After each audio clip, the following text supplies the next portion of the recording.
hamısı yerindədir. Bugünkü mövzumuza keçməmişdən əvvəl hər birinizin Allah ibadətlərini qəbul eləsin, dualarını qəbul eləsin, namazlarını qəbul eləsin inşallah və bizim bugünkü mövzumuz biraz fərqli mövzu olacaq. Həm psixoloji, həm emosional inkişaf, həm daxili, həm fiziki olaraq Ramazanla əlaqəli bir mövzudur. Bugünkü mövzumuz indi istəyirsinizsə biz söhbəti uzatmadan mövzumuza keçək. Ramazan nəfsin idarəsi, emosional inkişaf və daxili transformasiya. O nə deməkdir? Yəni ki, Ramazanın bu üç mövzuya nə əlaqəsi var deyə fikirləşə bilərsiniz. İndi mən onun izahını sizlər üçün təqdim edeyim. Ramazan ayı insanın həm ruhani, həm də psixoloji inkişafı üçün unikal bir dövrdür. Bu ay yalnız aclıq və susuzluqdan ibarət deyil. Yəni ki, siz yalnız təkcə aclıqla və susuzluqla imtahan olunmursunuz və o insanın davranışlarını, yəni Ramazan insanın davranışlarını, emosiyalarını və düşüncələrini şuurlu şəkildə idarə etməsi üçün bir təlim prosesidir. Yəni ki, Ramazan sizə bunları idarə etmək üçün bir sınaq dövrüdür. Oruc insanın özünü müşahidə etməsinə, daxili balansını gücləndirməsinə,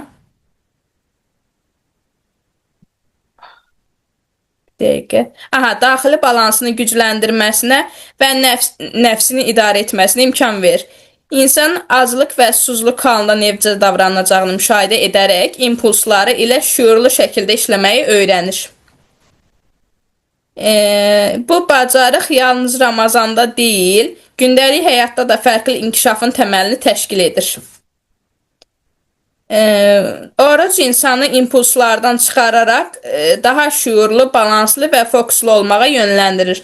Yəni ki, əzbərlənmiş davranışlardan, o şablon davranışlardan kənarda qaldıqda, yəni hisslərimizi necə idarə etməyi öyrənirik. Ondan sonra duyğularımızı necə o əsəbi zamanlarda duyğuları necə idarə etməliyik və yaxud da sakit vaxtlarımızda öz şuuraltımızı necə yönləndirməli olduğumuzun bu bir ay boyunca, bir ay müddətində daha geniş inkişaf etmiş formada özümüzün üstündə işləyirik, belə deyim. Aclıq və yorğunluq zamanı emosional reaksiya, avtomatik cavab isə şuurlu olur.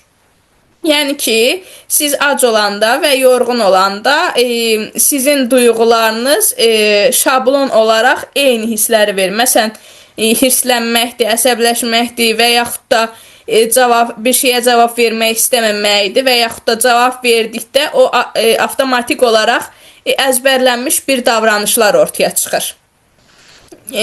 Amma cavablarınız isə şuurlu olmalıdır. Bu fərqi anlamaq və şuurlu cavab verməyi öyrənmək Ramazanın əsas təlim məqsədidir.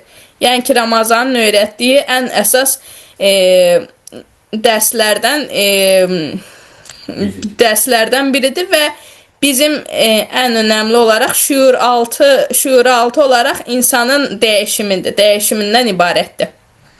Və keçək oruca, orucun bizim psixologiyamızla nə əlaqəsi olduğuna keçək. Orucun psixoloji təsirləri çox şaxəlidir. Yəni ki, bu nə deməkdir? Aclıq insanın sürətli və avtomatik reaksiyalarını yavaşladır, şuurlu cavab vermə bacarığını artırır.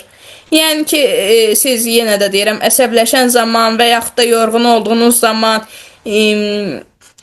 həmin bir şeydə iştirak etmək istəmədiyiniz zaman siz şablon olaraq 11 ay başqa cür cavab verirdinizsə indiyə qədər, o keçirdiyimiz 11 aylarda daha başqa cür cavab verirdinizsə, artıq bu bir ayda siz öyrənəcəksiniz ki, bircə dəqiqə,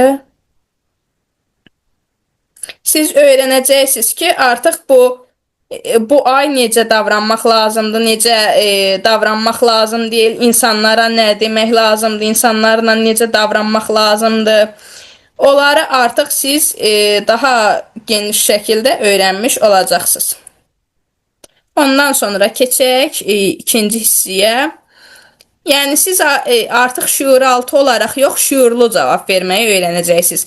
Yemək və içməkdən uzaq qalmaq səbir və dözümlülüyü möhkəmləndirir. Yəni ki, siz təkcə aclıq və susuzluqdan uzaq qalmırsınız, siz həm də səbrinizi və dözümlülüyünüzü yoxlamış olursunuz. Günlük işlərin və ibadət balansını, diqqət və fokus bacarıqlarını artırır. Yəni ki, siz ikisini balanslı şəkildə tuttursanız, yəni balanslı davransanız gün boyu, həm gündəlik məişət davranışları, işləyənsinizsə, işə gedirsinizsə, işləmək, iş mühitində davranışlarınızı və yaxud da işləmirsiniz, ev işləri ilə məşğulsuzsa, Təxminə xanım nəsə demək istəyirdinizsə, buyurun.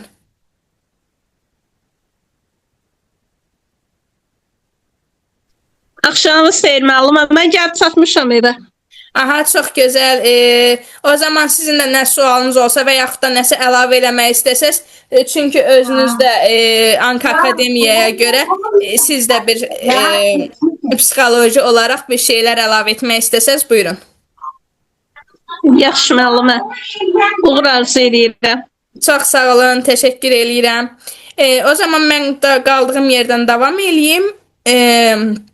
Yəni ki, siz həm ibadətinizlə gündəlik işlərinizi balanslı şəkildə tuttursanız, o sizin diqqət və fokuslanmağınızı gücləndirəcək. Və hisslərə gəldikdə sıra, hissləri müşahidə etmək və onları şüurlu idarə etmək emosional intellektin inkişafına birbaşa təsir göstərir. Yəni, həmin zaman ac qaldıqda, susuz qaldıqda və yaxud yuxusuz, yorğun olduqda insan duyğularını idarə edə bilirsə, daha dözümlü olursa, daha səbirli olursa, o artıq duyğuların idarəsi insanlarda daha intellektin, emosional gücün, emosional təsirin daha inkişafına təsir göstərir. Yəni ki, daha inkişaf edir. Ondan sonra bu təlim zamanı nə edəcək? Bu təlim zamanı siz, yəni iştirakçılar, gündəlik həyatlarınızda nümunələr gətirərək, aclıq zamanı əsəbləşdikdə və ya səbir göstərdikdə situasiyaları analiz edəcəksiniz və real həyat nümunələrini iştirakçıların şüurlu davranış vərdişlərini gücləndirir və onların emosional dayanıqlığını artırır. Yəni ki, siz özünüz oruç tutanınız aranızda varmı, yoxmu? Əgər oruç tutanınız aranızda varsa, Allah qəbul eləsin. Həmin zaman siz hansı duyğular içində tutursunuz və yaxud da oruç tutduğunuz zaman hansı hissləri yaşayırsınız, hansı hisslər içində olursunuz, onlardan nümunələr göstərərək siz və digər iştirakçılara praktiki nümunələr verərək daha yaxşı təlimi anlamağına kömək etmiş olacaqsınız. İndi mən davam edirəm. Kimin nə əlavəsi olarsa burada qeyd edər, mən onu səsli şəkildə. Eşidirik müəllimə sizi. Aha, Təxminə xanım, sizin nəsə oruç tutmağa və yaxud da o duyğulara əlavə etmək istədiyiniz bir hal var? Hələ ki yox, siz danışın, sonra istəsəm edərəm. Siz yaxşı davam edirsiniz. Aha, yaxşı. O zaman mən davamını gedim. Nəfsin idarəsi Ramazanın ən vacib aspektlərindən biridir. Yəni ki, ən önəmli qanunu, qaydası nəfsin və duyğuların idarəsidir. Nəfs yalnız yemək istəyi deyil. Yəni, bir şey yemək istəyi, susuzluq istəyi deyil. Nəfsin idarəsi nə deməkdir?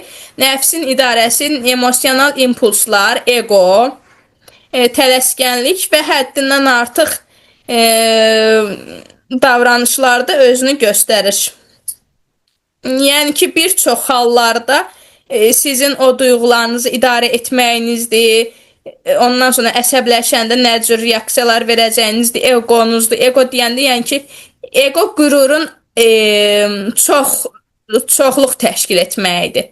Yəni ki, qürurun artıq dərəcəsi, qürurun artıqlaması ego deməkdir və tələskənlik, yəni tələskənlik də o deməkdir ki, sizin bir işə tələsməyiniz, bir yerə tələsməyiniz, yəni məsəl üçün bir yerdə olmalısınız, 1 saat, 2 saat əvvəl gedib ora çıxıb tam vaxtında çatmalısınız, amma həmin yerdə artıq 2 saat, 3 saat əvvəlcədən dayanmaq və yaxud da özünü tələsdirmək, o tələskənlik adlanır və o tələskənlikdə axırda sona gətirib bəzi psixoloji problemlərə çatdırır.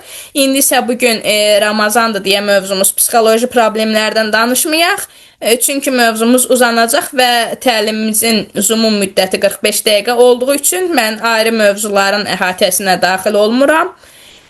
Və onların idarəsi nəfsin idarəsi deməkdir. Bunlar da eləyən nədir? Oruc. Oruc insanın nəfsini müşahidə etməsini və şuurlu qərarlar verməsini öyrədir. Gündəlik həyatdakı zərərli vərdişləri azaltmaq, məsələn, siqaret çəkməkdir, ondan sonra və s. indi ağlıma gəlmədi, amma və s.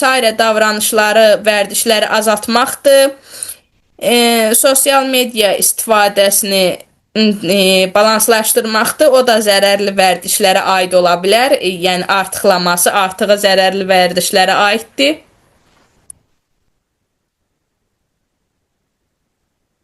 Həm də ki oruc nəfsin üzərində qələbəsidir və də ki bu zərərli vərdişlərin içində söyüşdür, ondan sonra təhqir etməkdir, nalayiq sözlər işlətməkdir, qeybət etməkdir, söz daşımaqdır. Yəni ki, müsbət olmayan mənfi işlərin hər biri zərərli vərdişlər adlanır.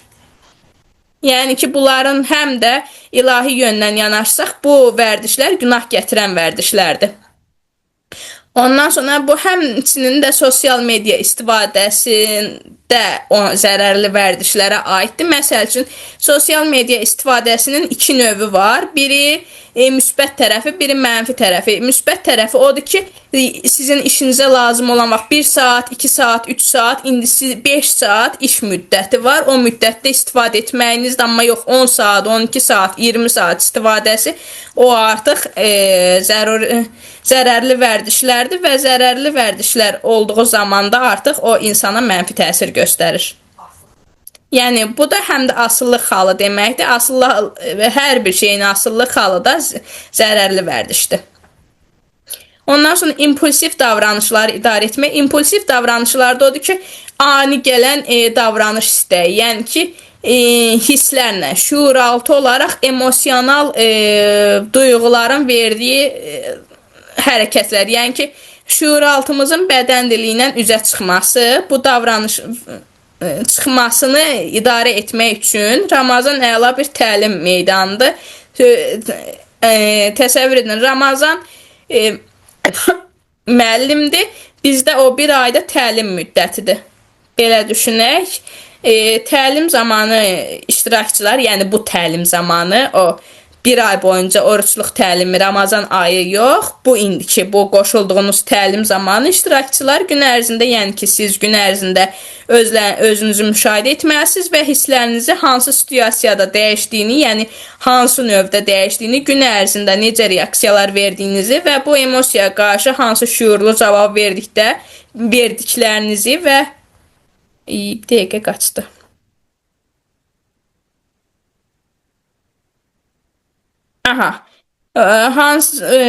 Bu emosiyaya qarşı hansı şuurlu cavabı verdiklərinizi və növbəti gün üçün nəyi daha yaxşı idarə edə biləcəyinizi qeyd edəcəksiniz, səsli və yazılı şəkildə qeyd edəcəksiniz. Bu praktikada nəfsi idarə etməyi gücləndirir və insanın psixoloji dayanıqlılığını artırır.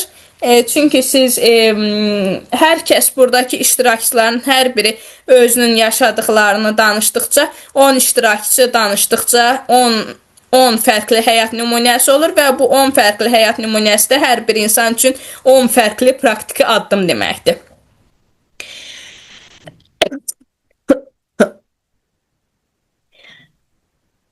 Emosional intellekt və ünsiyyət bacarıqları Ramazan ayı ilə inkişaf etdirilə bilər. Necə inkişaf etdirilə bilər? Azlıq və yorğunluq emosional reaksiyanı və stres səviyyəsini yüksəldir. Amma emosional intellekti yüksək olan insanlarda şuurlu yanaşma ilə bu hallardan öyrənmək mümkündür. Yanaşma ilə Yəni ki, bu hallardan dərs çıxardıb bu halları düzəltmək mümkündür. Siz, yəni iştirakçılar, öz davranışlarını müşahidə edərək stresli situasiyalarda şuurlu cavab vermək və empatiya ilə münasibətlər qurmağı öyrənəcəksiniz. Yəni ki, siz hissləndiyiniz zaman, əsəbi olduğunuz zaman qarşı tərəfin, qarşıdakı insanın sizlə onun halını anlayaraq siz ondan empatiya qura biləcəksiniz, qurmalısınız daha doğrusu. Və yəqin ki, empatiyanın nə demək olduğunu siz azdan çoxdan bilirsiniz. Bilmirsinizsə, təlimin axırında, sonlarında vaxtımız qalarsa, onun duyğunu mən sizlə keçərəm təzədən, izah edərəm, yəni nə demək olduğunu. İndi isə təlimimizin davamına keçək. Ailə, dost və iş münasibətlərində başqalarının emosiyalarını anlamaq, konfliktləri idarə etmək və daxili sakitliyi qorumaq Ramazanın təlim məqsədlərindəndir. Yəni, empatiya qısacası ilə bu deməkdir. Təlim zamanı iştirakçılar gün ərzində baş verən situasiyaları nümunə götürərək hansı davranışın daha səmərəli olduğunu analiz edir, növbəti dəfə hansı strategiyanı tətbiq edə biləcəklərini planlayırlar. Yəni ki,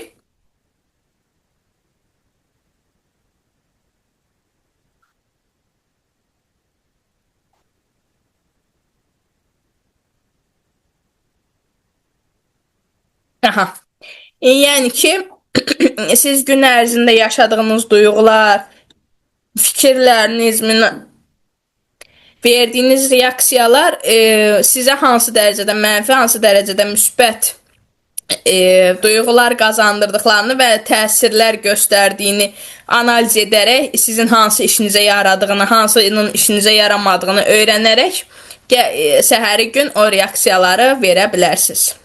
Şuurlu şəkildə reaksiyalar verəcəksiniz, yəni ki, belə deyim. Ondan sonra Ramazan ayı... Necə? Müəllimə, biraz soyun. İçin, mən də fürsətdən istifadə edim. Burada hər bir kəsin bayramını təbrik edim. Çox sağ olun. Hər bir kəsi siz daxil olmaqla, hər bir kəsi təbrik edirəm. Bu ay çox gözəl bir aydır. Bu təkcə ac qalmaq deyil. Həm də nəfsimizi tərbiyə etməkdir. Bu ay bizim həm qulağımız, həm dilimiz, hər bir şeyi bağlamalıyıq. Sadəcə bu, ağzımızı bağlamaqla olmur. Yaxşılıq etmək lazımdır. Sadəcə bu ay deyil. Bütün aylar belə olmalıyıq.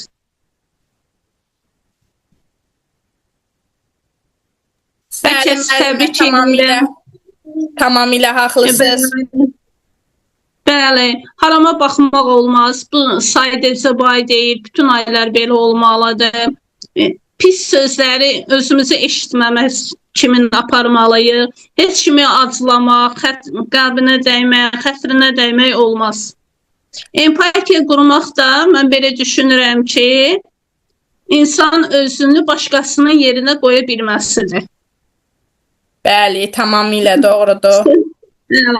Sosial şəbəkələrdən də istifadə etmək, mən demək olar ki, bir ildən artıqdır. Sosial şəbəkələri ancaq bilik, özünü inkişaf etdirmək üçün istifadə edirəm. Qarşıma çıxan başqa heç bir şeyə də baxmamağa çalışıram. Çünki bir balaca baxdınsa, onun ardı gəlir. Bir il olar ki, özümü tərbiyə etmişəm, ancaq sosial şəbəkələrdən özümü inkişaf etmək üçün bu cür istifadə edirəm. Bəli, bu çox gözəl bir hamı bayramını təbrik edirəm. Bəli, insan istəsə tək oruçluq ayı yox, bütün ayları da, bütün bu gözəl əməllərdə əməl edə bilər.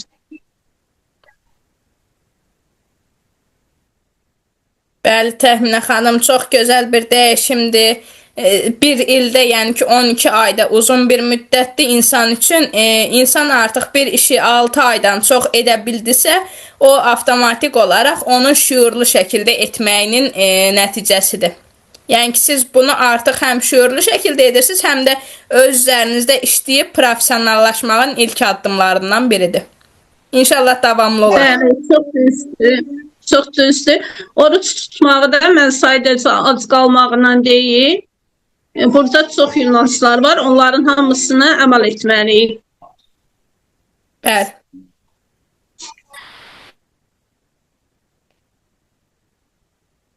Əlavə eləmək istədiyiniz nəsə bir fikir var, yoxsa mən davam edim, gedim? Xeyr, müəllimə, davam edin. Aha, çox təşəkkür eləyirəm gözəl fikirləriniz üçün və siz gün ərzində refleksiya apararaq daxili jurnallarda nəfsin istəklərini və emosional reaksiyalarını qeyd edin. Yəni ki, siz orada bir özünüzə yenə də dediyim kimi qeyd dəftəri tutaraq, qeyd dəftəri haqqında da keçən təlimlərimizdə danışmışdım. Qeyd dəftəri istədiyiniz növ bloknot ola bilər.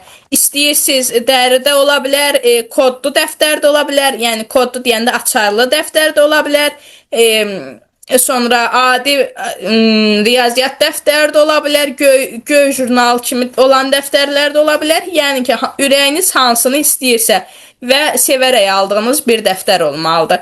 Orada qeyd edərək yaşadığınız duyğuları, sonra nəyə nəfs etdiniz, nəyə istədiniz, insanlara nə cür cavab verdiniz və yaxud hansı cavabları vermək istədiniz, unutdunuz. Onları qeyd edərək və hər gün bir yaxşılıq edərək o etdiyiniz yaxşılıqlar, məsələn, balaca dostlarımıza, itə, pişiyə, daxili və xarici yaşayanlara, yaşayan heyvanlara, yəni ki, ev heyvanı olsun, çöl heyvanı olsun, onlara verdiyiniz yeməklərdir, verdiyiniz sulardır, onları sığallamağınızda bütün yaxşılıqlarda, yəni ağlınıza nə yaxşı, müsbət, pozitiv şey gəlirsə, hər gün birini edərək, tək bircəciyin edərək, siz artıq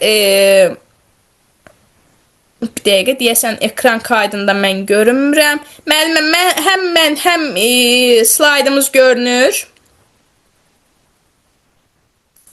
Bəli, görünürsünüz müəllimə. Aha, o zaman davam edeyim.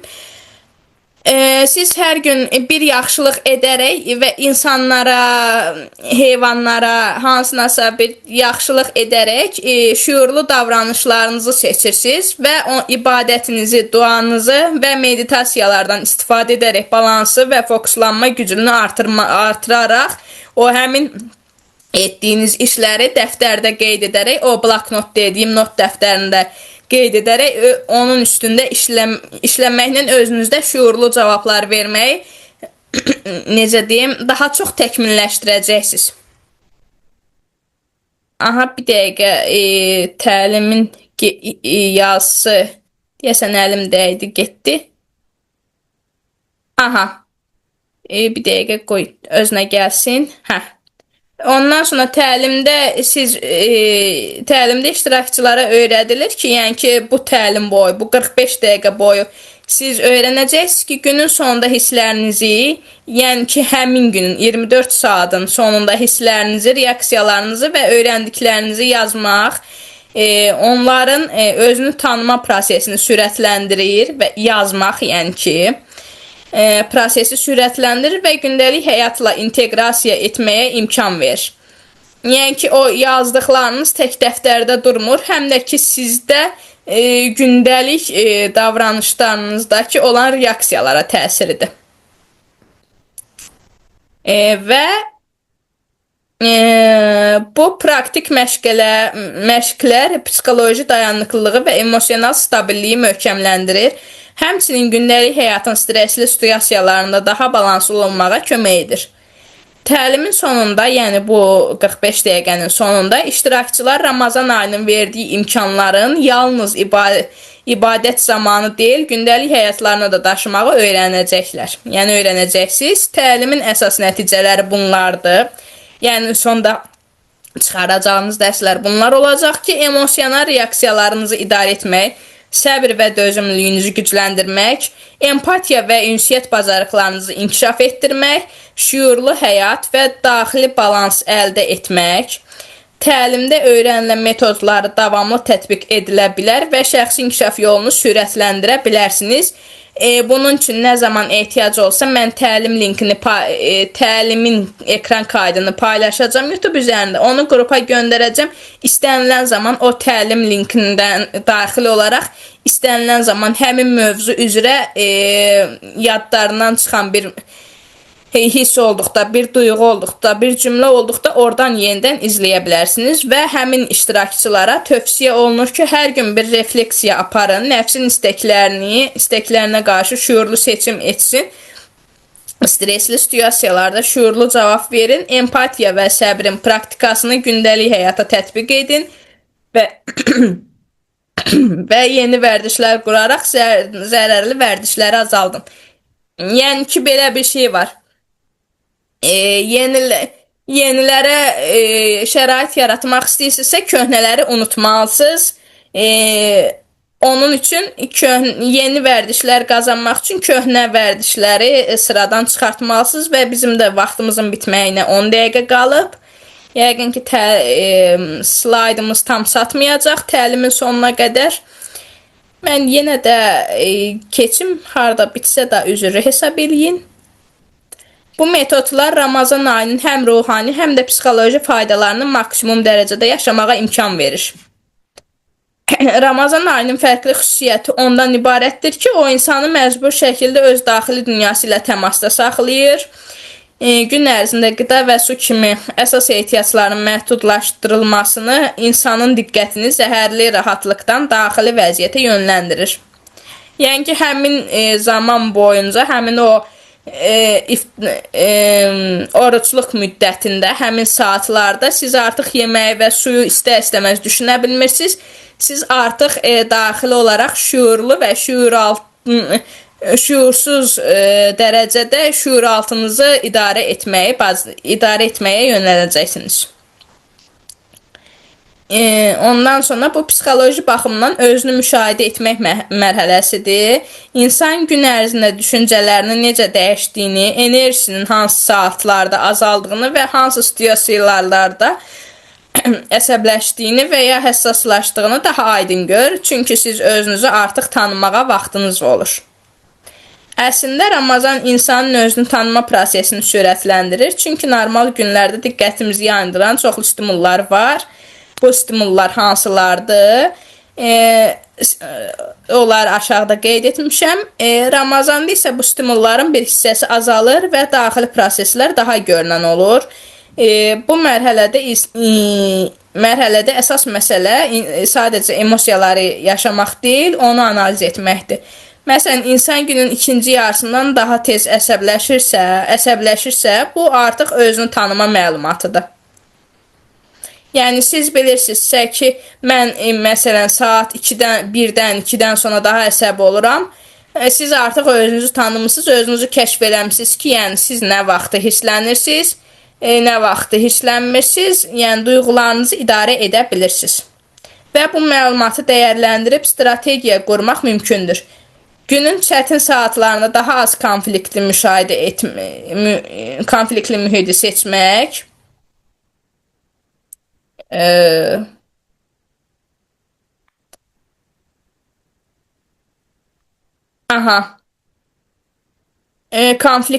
seçmək, vacib qərarları enerjinin yüksək olduğu vaxtda salmaq, cavab verməzdən əvvəl qısa pauza etmək kimi praktik addımlar insanın həm psixoloji, həm də sosial həyatını balanslaşdırır. Ramazan bu planlama bacarığını formalaşdırmaq üçün real fürsət yaradır. Ramazan həm də iradə əzələsini gücləndirir. İradə anadan gəlmə sabit xüsusiyyət deyil. O təkrarla möhkəmlənən bir bacarıqdır. Yəni ki, belə deyim, bilik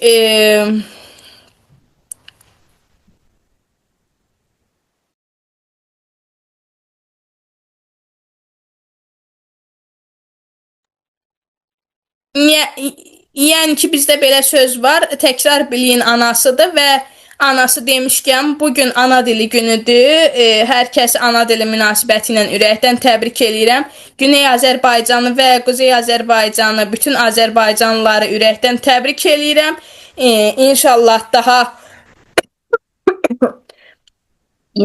daha gözəl, daha xoş ana dilləri günlərini, bayramımızı qeyd edərik.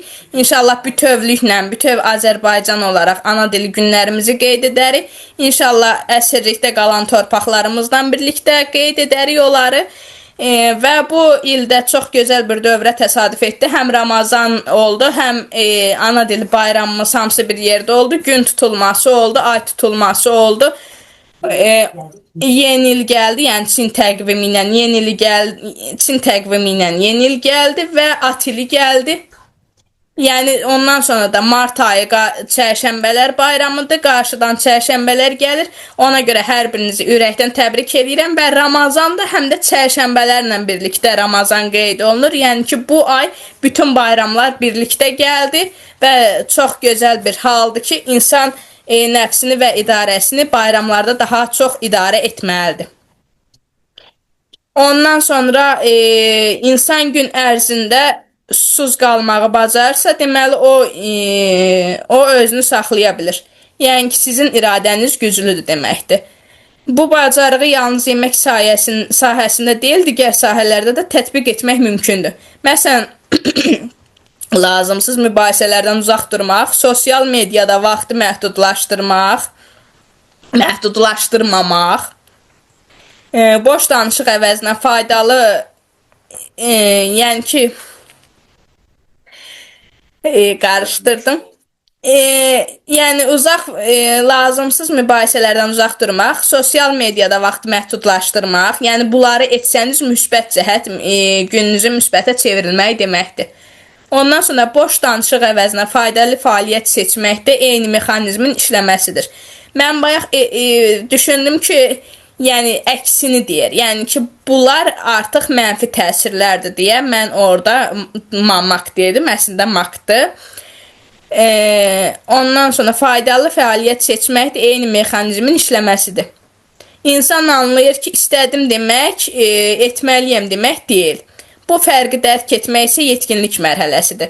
Yəni ki, mən bir şey istəyirəm demək adi arzudur, amma etməliyəm demək məqsəddir və şəxsi inkişaf təlimində də bu barədə çox geniş izahımız olur. İstəsəniz bir gün qısa bir şəkildə şəxsi inkişaf nə deməkdir, necə olmalıdır, onlar barədə qısa bir seminar keçərik.